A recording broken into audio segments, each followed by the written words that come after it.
ಸ್ನೇಹಿತರೆ, welcome two news 6 Kannada. ನಾನು ನಿಮ್ಮ ನಾಗರಾಜ್. ಹಲವು ವರ್ಷಗಳಿಂದ ಬೆಳಗಾವಿ ನಗರ ಲಾ ಆ್ಯಂಡ್ ಆರ್ಡರ್ನಲ್ಲಿ ಹಾದಿ ತಪ್ಪಿದೆಯೇನೋ ಅನ್ನಿಸ್ತಾ ಇದೆ. ಗಲ್ಲಿ ಗಲ್ಲಿಗಳಲ್ಲಿ ಗಾಂಜಾ ವಾಸನೆ, ಸಣ್ಣ ಹುಡುಗರ ಕೈಗಳಲ್ಲಿ ಲಾಂಗು ಮಚ್ಚುಗಳು, ಕ್ಷುಲ್ಲಕ ಕಾರಣಕ್ಕೆ ಕೊಲೆಗಳು.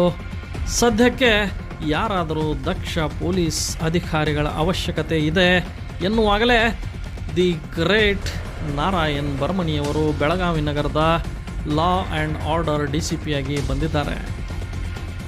ಬೆಳಗಾವಿ ನಗರಕ್ಕೆ ನಾರಾಯಣ್ ಬರ್ಮಣಿಯವರ ಹೆಸರು ಚಿರಪರಿಚಿತ.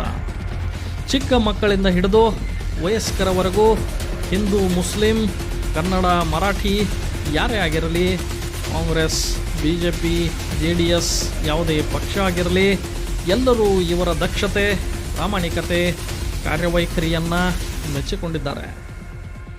ಹಿಂದೆ ಇವರು CPI, DSP, ACP ಆಗಿ ನಗರದಲ್ಲಿ ಕಾರ್ಯನಿರ್ವಹಿಸಿದ್ದು ಗಾಂಜಾ, ಹಶೀಶ್ನಂತಹ ದೊಡ್ಡ ಜಾಲಗಳನ್ನು ಭೇದಿಸಿದ್ದಾರೆ.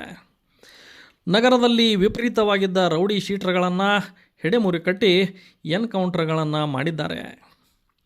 ಕೋಮು ಗಲಭೆಗಳು ಆದಾಗ, ಭಾಷಾ ದಂಗೆಗಳಾದಾಗ ಮುಂದೆ ನಿಂತು ಶಾಂತಿ ನೆಲೆಸಲು ಕಾರ್ಯನಿರ್ವಹಿಸಿದ್ದಾರೆ. ಅವರು ಬೆಳಗಾವಿಯಿಂದ ಹೊರಗೆ ಕಾರ್ಯ ಮಾಡ್ತಾಯಿದ್ರು.